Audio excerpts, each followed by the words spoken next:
Good afternoon, everyone, and welcome back to another video. Walker Venrick with Sharp Sports Network, bringing you my top 3 favorite GPP plays for this 9-game December 13th NBA slate on DraftKings, FantasyDraft, and FanDuel. I am very excited to be going over this 9-game slate with you guys, and I will be live later in about an hour, actually around 4 o'clock Eastern. I will be live breaking down many more tournament aspects of this slate. There are a lot to go over, but I am going to be showing you my top 3 favorite studs that I am looking to pay up for and differentiate myself from the field a little bit in my GPP lineups today.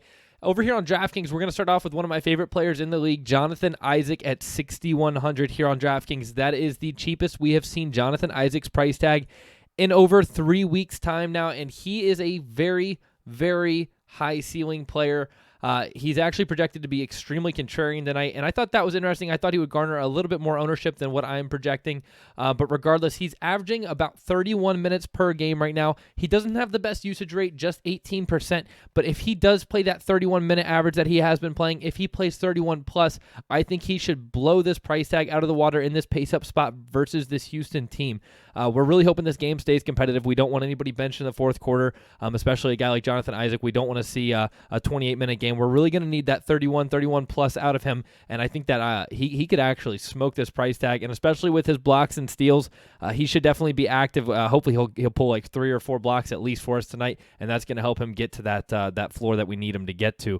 It's a pretty safe floor, relatively speaking, though, for Jonathan Isaac, with a very, very high ceiling, and again, a very low projected ownership on Jonathan Isaac with the ceiling he has in this 9-game slate.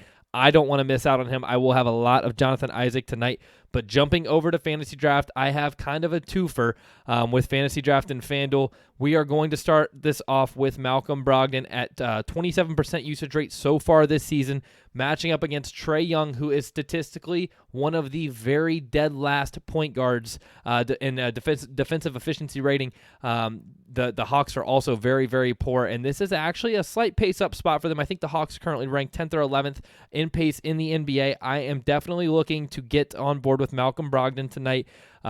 Again, this not only are the Hawks poor against they're 28th actually in defensive efficiency against opposing guards this season, but Trae Young is statistically, I think he's dead last right now as one of the very, very worst defending point guards in the league. So I'm looking to get on board with Malcolm Brogdon tonight. I'm hoping that he can get this rebound number a little bit up higher with the John Collins suspension still being served. But with his with a slight pace up game here, I would definitely not be surprised to see him pull over 10 assists and hit that double-double. So I'm very excited about that. I'm really looking to play a lot of Malcolm Brogdon tonight. And that's going to bring me to the twofer that I mentioned. If we jump over here to FanDuel, on the same team and a good compliment, in my opinion, to Malcolm Brogdon is Domantas Sabonis. I am in love with Domantas Sabonis in this spot. He has scored a double-double in all but 3 games this season. He is virtually locking in a double-double to your lineup. And again, with John Collins still serving his suspension, he's just been playing over 35 minutes on average every single game. He's been playing like 34 and a half, 35 minutes on average, and I would not be surprised against this team without John Collins to see him put up a 20-20 line.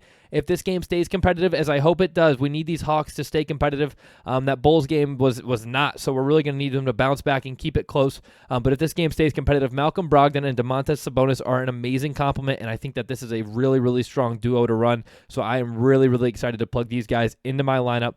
And with Sabonis' 23% usage rate in a relatively fast-paced spot, it is a little bit of a pace-up game for him. Not one of the fastest teams in the league or anything like that, but it is going to be a little faster pace. So I'm excited to play Domantas Sabonis. And again, I think a 20-20 line is definitely in reach for him tonight. So that is all I do have for you guys on this 9-game NBA slate here. I'm very excited to be streaming in just a little under an hour, actually. So make sure you check that out right after you watch this video. The link is in the description below to our Twitch TV channel. Make sure you come on over, say hi. If you haven't been to those live streams before, they are very fun, very interactive, and I get to go over any questions you guys have. Just ask me in the chat, and it's a little bit more back and forth. So I hope you did enjoy this video, though. I will be live again. Or I'm sorry, I'll be posting another video tomorrow with my top 3 favorite GPP plays for tomorrow's slate Saturday. So thank you guys so much for watching this video, and I will see you tomorrow. Good luck to everybody playing tonight.